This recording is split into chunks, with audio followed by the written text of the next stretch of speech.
Welcome, true crime enthusiasts, to a tale that will resonate with the ancient whispers of the East, a story where the threads of history, myth, and the supernatural are woven into the very fabric of reality. This is the story of the cursed garden of Kyōrei, a place where beauty masks a profound tragedy, where the line between the living and the spirits is not just thin but torn, allowing the passage of entities from beyond. Nestled in the shadowed valleys of the ancient city of Kyoto, hidden among traditional temples and bamboo forests, lies the Garden of Kyōrei.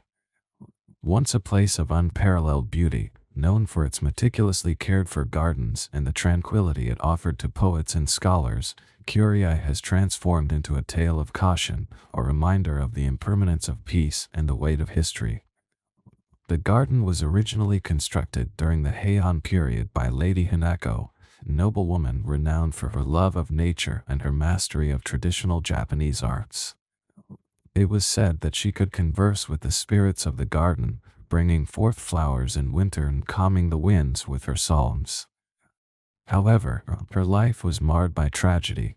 The garden became her retreat after the loss of her husband and child to illness, her grief weaving into the very essence of the place.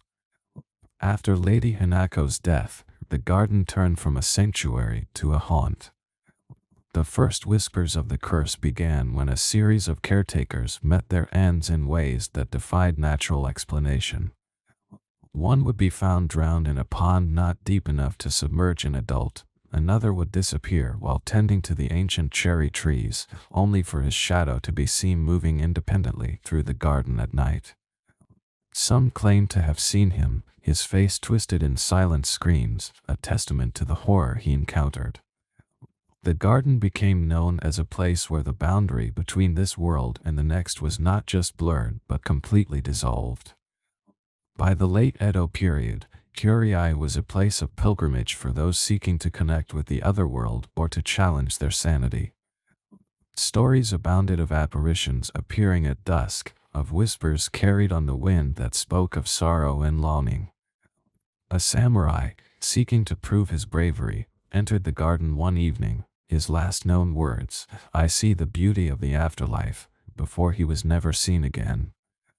His sword was found embedded in the trunk of the oldest cherry tree, not by force but as if it had grown into the wood, a symbol of his defeat by something not of this world.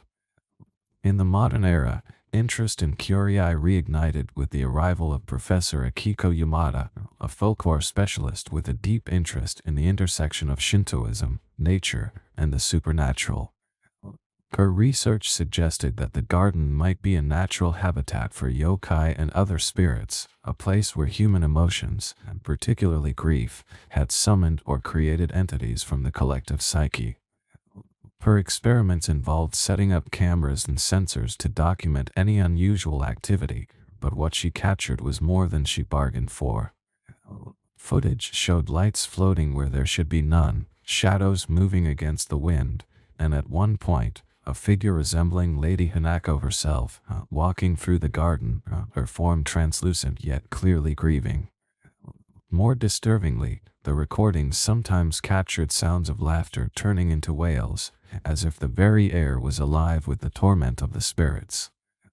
The psychological horror here is not just in the physical manifestations but in the realization that places can become psychological monsters, feeding on human emotion, particularly grief or longing.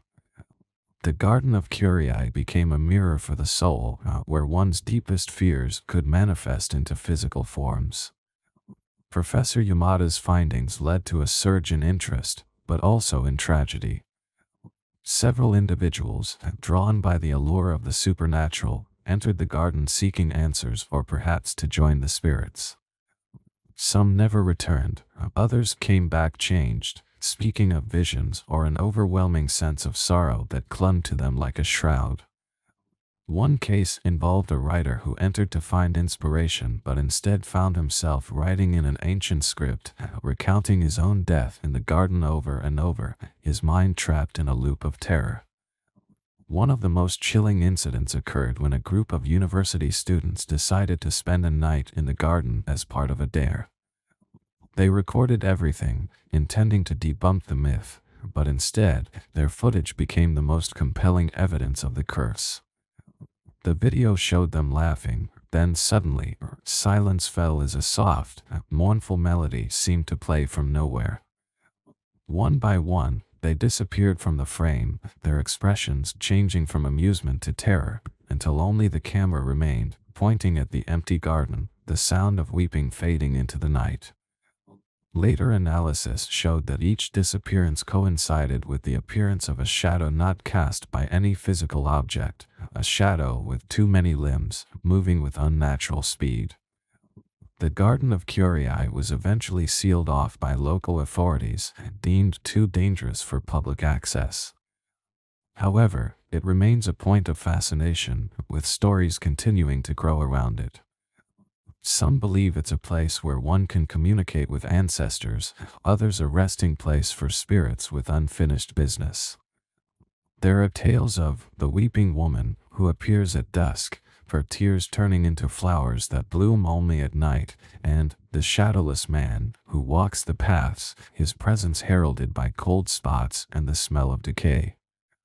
As we leave the ethereal beauty of Kyōrei behind, remember, in landscapes where history and emotion are as intertwined as the roots of ancient trees, the past does not merely echo, it whispers, it weeps, it haunts.